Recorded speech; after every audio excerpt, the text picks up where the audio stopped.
स्वागत है दोस्तों, मैं हूं प्रीति। आज सुनिए बनफुल की लिखी कहानी ताई की याद। आज ताई जी की बड़ी याद आ रही है। उनके सामने बैठकर खाना भी मुहाल था। तरह तरह के पकवान बनाती, लौकी, परवल, आलू, बैगन आदि तो तलती ही थी। कभी कभी लौकी के छिलके तक की भाजी बनाकर परोस देती। इसके अलावा नाना प्रकार के बंगाली भोज तो होते ही। उनके हाथ की बनी सब्जियां और तरीदार मछली का तो जवाब ही नहीं। कम मसाले के साथ इतना स्वादिष्ट भोजन पकाती थी कि ऐसा लजीज शायद ही कोई बनाता हो। उस पर स्वयं अपने हाथों से परोसती। स्कूल के दिनों में मैं बोर्डिंग में रहता था। रसोइये राजकुमार का बेस्वाद भोजन 6 दिनों तक मजबूरी में खाना पड़ता। रविवार को स्वाद बदलने मैं ताई जी के पास चला जाता। वह मेरी सगी ताई नहीं थी, पिताजी के एक मित्र के बड़े भाई की पत्नी थी। पिताजी उन्हें भैया कहते और हम लोग ताया जी। इस नाते वह हमारी ताई थी। वह मुझसे बड़ा स्नेह करती। मैं रविवार की सुबह ही उनके पास चला जाता। पिताजी ने बोर्डिंग के अधीक्षक से पहले ही कह रखा था, इसलिए वह मना नहीं करते थे। मेरा सारा दिन उन्हीं के यहाँ बीतता। जाते ही पहले साबुन से रगड़ रगड़ कर नहाना पड़ता और झगड़ू नाम का बड़ी मूंछों वाला नौकर मेरी सहायता करता। ताई जी उससे कहती कि सारी देह में मैल जमा है, झगड़ू रगड़ रगड़ कर सारा मैल साफ कर दे। शेर की चंगुल में मेमने को फंसने पर जो हाल होता है वही मेरा होता। साबुन की झाग आँख, नाक, कान में घुस जाती। आंखें जलने लगती, पर झगड़ू मुझे छोड़ने का नाम नहीं लेता। नहाने के बाद बाल संवारे जाते। यह काम ताई जी के जिम्मे था। उनके पास एक विशेष नुकीली कंघी थी। बाएं हाथ से ठोडी पकड़कर दाएं हाथ से जोर जोर से बाल काटने लगती। मेरे उलझे बालों को ऐसे खींचती मानो जान ही निकल जाए। सिर का क्या हाल कर रखा है, आए एक बार भी इन्हें बनाते क्यों नहीं। मैं बस यही कहता कि उफ, बहुत दुख रहा है ताई जी, छोड़ दो, आपके पाँव पड़ता हूँ। पाँव पड़ने की जरूरत नहीं, ये देख सिर में कितनी गंदगी भर रखी है। लो, इस तौलिए से मुंह पोंछो और खाने चलो। खाने की सूची में क्या क्या होता है यह तो मैं पहले ही बता चुका हूँ। मुझे क्या पसंद है यह ताई जी जानती थी। मटर के दाल की पकौड़ी, सेवई की खीर, मछली का माथा डालकर बनी मूंग की दाल, तली मछली में से कुछ न कुछ हर सप्ताह बनता। बोर्डिंग लौटते समय वह एक छोटी सी शीशी में अचार दे देती। एक दिन गया तो देखा कि वे लड्डू बना रही है। मुझसे बोली, अपने साथ कुछ लड्डू ले जाना, वहाँ भूख लगे तो खा लिया करना। मैं क्या वहाँ अकेले खा पाऊंगा? मेरे कमरे में अन्य 4 लड़के रहते हैं।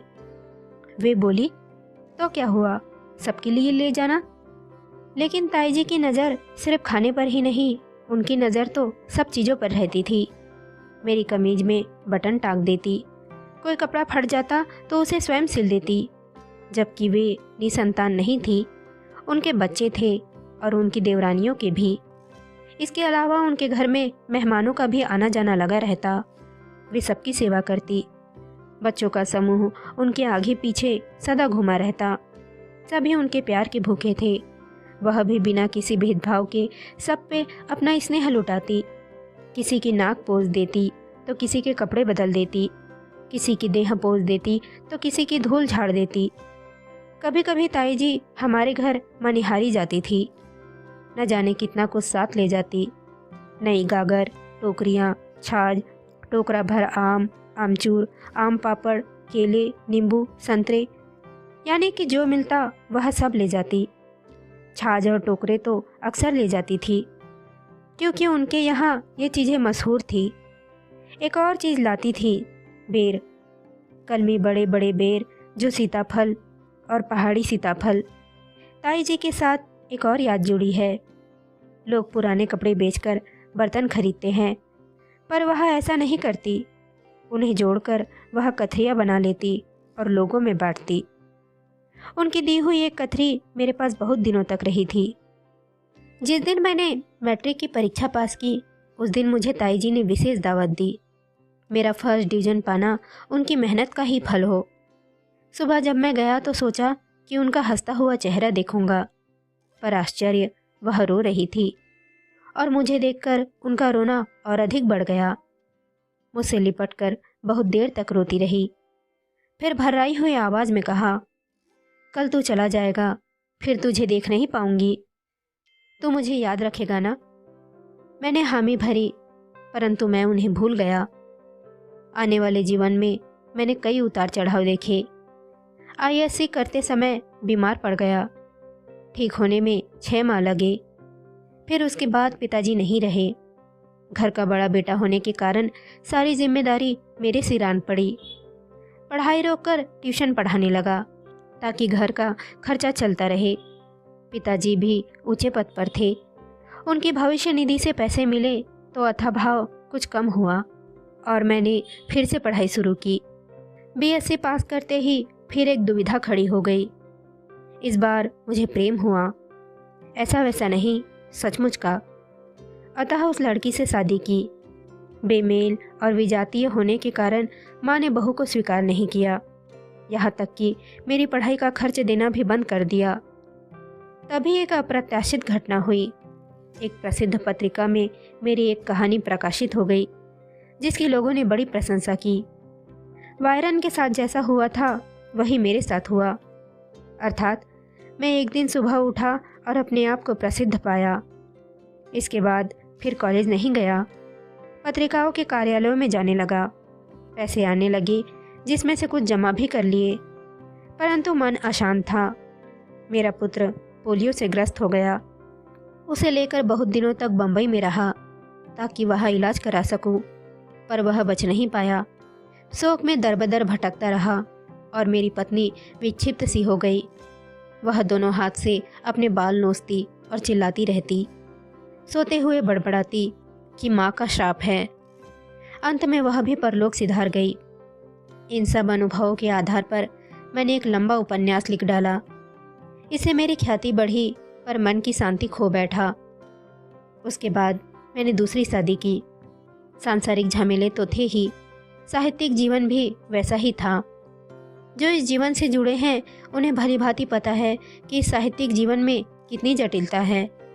लेखन के बाजार में भी तेजी और मंदी बनी रहती है। यहाँ भी तरह तरह के षड्यंत्र रचे जाते हैं। प्रकाशकों के द्वार पर बार बार दस्तक न दे तो पारिश्रमिक तक नहीं मिलता। जगह जगह चंडी मंडप यानी गोष्ठियाँ होती है, जहाँ तथाकथित साहित्यकार बैठकर परनिंदा व परिचर्चाएं करते हैं। इस क्षेत्र में भी शत्रुओं की संख्या कम नहीं थी। जो अभी नमस्कार के साथ आपसे हंस हंस कर बोल रहे थे, वही थोड़ी देर पहले आपका श्राद्ध कर रहे थे। यहाँ आप जान भी नहीं पाएंगे, पर धीरे धीरे अनुभव आपको पारंगत कर देगा। साहित्यिक समाज में भी राजनीति है। यहाँ शतरंज की चाल चलते समय सजग न रहे तो मुसीबत आ सकती है। इन्हीं सब दाव पेच में ऐसा उलझा कि ताई जी की याद ही नहीं रही। लगभग 25 वर्ष के बाद नवीनगंज में एक साहित्यिक सम्मेलन में मुझे अध्यक्ष के रूप में बुलाया गया। यही मेरा विद्यार्थी जीवन बीता था, जहाँ ताई जी रहती थी। पता चला कि ताया ताई को मरे हुए वर्षों गुजर गए हैं। उनके योग्य पुत्र विभिन्न क्षेत्रों में प्रतिष्ठित थे। नवीनगंज शहर भी बदल चुका था। तारकोल की पक्की सड़कें, नए नए विशाल मकान। वह पुराना नवीनगंज अब पहचाना नहीं जा सकता था। वह जिनसे भी मिला उनमें पुराना चेहरा एक भी न था। सोचा कि सम्मेलन समाप्त होने पर किसी पुराने चेहरे की तलाश कर उनसे बातें करूंगा, परंतु कार्यक्रम इतना लंबा चला कि रात के 10 बज गए। मेरा भाषण भी अच्छा खासा लंबा हो गया। जो मुझे वहाँ ले गए थे उन्होंने कहा कि मेरे खाने पीने की व्यवस्था एक होटल में है। मेरी ट्रेन रात के 12 बजे की थी, अतः हम सब होटल की ओर चल दिए। होटल भव्य और सुसज्जित था। कॉलेज के प्रिंसिपल बोले कि यहाँ हर तरह का भोजन मिलता है। मेन्यू आएगा, आप जो खाना चाहे खा सकते हैं, बिल हम अदा करेंगे। मेन्यू सामने आया। 5 रुपये प्लेट पुलाव, 2 रुपये का चावल, 1 रोटी 4 आने की, चिकन कटलेट 1.5 रुपये का, मटन कटलेट 12 आने का, 1 प्लेट मांस 2 रुपये, चिकन 1 प्लेट 4 रुपया और शाकाहारी सब्जी प्रति प्लेट 8 आने की, पुडिंग 1 प्लेट 2 रुपया। इस तरह कई तरह के खानों की सूची थी उसमें। मैंने कुछ चीज़ें मंगवा ली। खाते खाते एक लड़के से पूछा, इसी मोहल्ले में मेरी ताई जी रहती थी, बता सकते हो उनका घर कहाँ है? वह लड़का बोला, आपके ताया जी का क्या नाम है?